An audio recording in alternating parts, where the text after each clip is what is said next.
Bonjour à tous, aujourd'hui on va faire la recette de qalbelouz. C'est une recette qui m'a été beaucoup demandée. C'est parti.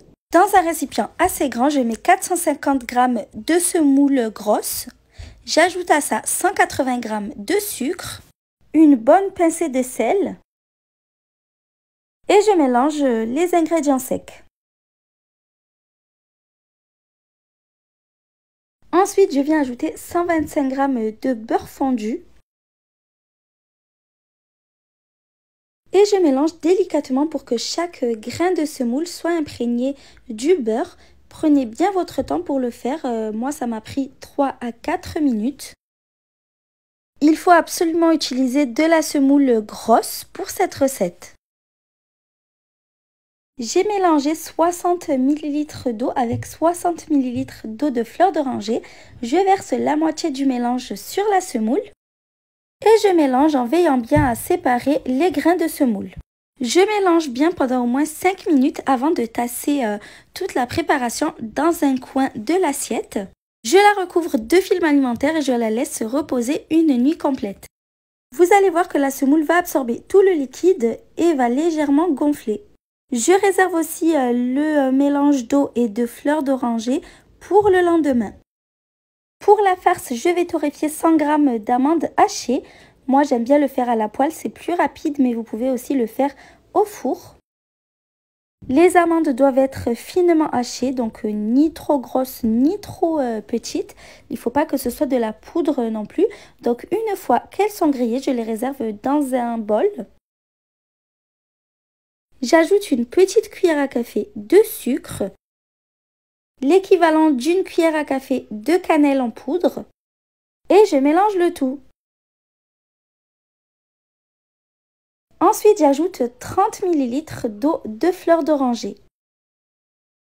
Je mélange bien, ça doit former une farce collante. Après une nuit à reposer, je retire le film alimentaire. Donc, comme vous voyez, la pâte a absorbé tout le liquide. Les grains de semoule ont bien gonflé.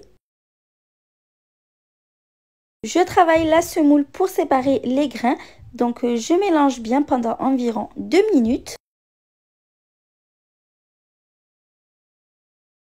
Une fois que c'est bien mélangé, je viens ajouter le mélange d'eau et d'eau de fleur d'oranger restant de la veille. Et je mélange à nouveau pendant à peu près 3 minutes. La pâte ainsi que la farce sont prêtes, on va pouvoir passer au montage. Je huile généreusement un moule carré de 23 cm. Je dispose la première moitié de pâte à base de semoule dans le fond du moule. Faites attention à ce que la couche ne soit pas trop épaisse. Je l'étale uniformément dans le fond du moule. Je viens ensuite ajouter la farce au centre. Je l'étale uniformément de partout, mais sans trop aller sur les bords. Et pour terminer, je recouvre la farce de ce qu'il reste de pâte. La farce ne doit pas apparaître à la surface, donc elle doit être totalement recouverte. Ensuite, je vais venir huiler la surface.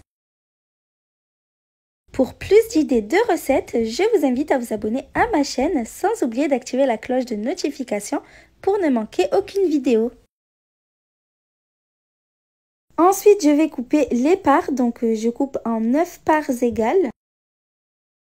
Si vous le souhaitez, vous pouvez faire des parts plus petites pour en faire plus. Je n'oublie pas de préchauffer le four à l'avance à 180 degrés.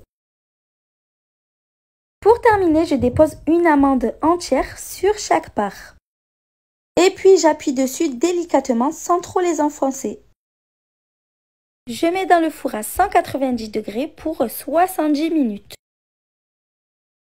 Pendant que ça cuit, je prépare le sirop. Donc dans une casserole, je mets 400 ml d'eau, 100 ml d'eau de fleur d'oranger, 180 g de sucre et une rondelle de citron. Je porte le sirop à ébullition. Quand le sirop bout, je le retire du feu et je le laisse tiédir. Directement à la sortie du four, je verse le sirop sur le qalb al-lawz encore chaud. Donc le sirop doit être tiède. J'y vais louche par louche pour éviter d'en mettre trop. J'attends que ça absorbe bien avant d'en ajouter encore. Si vous trouvez qu'il y a trop de sirop, vous pouvez ne pas le mettre entièrement.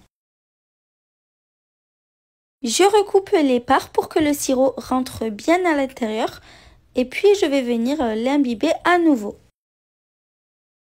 Et on va attendre au moins 5 heures avant de pouvoir déguster. J'espère que la recette vous a plu. À bientôt!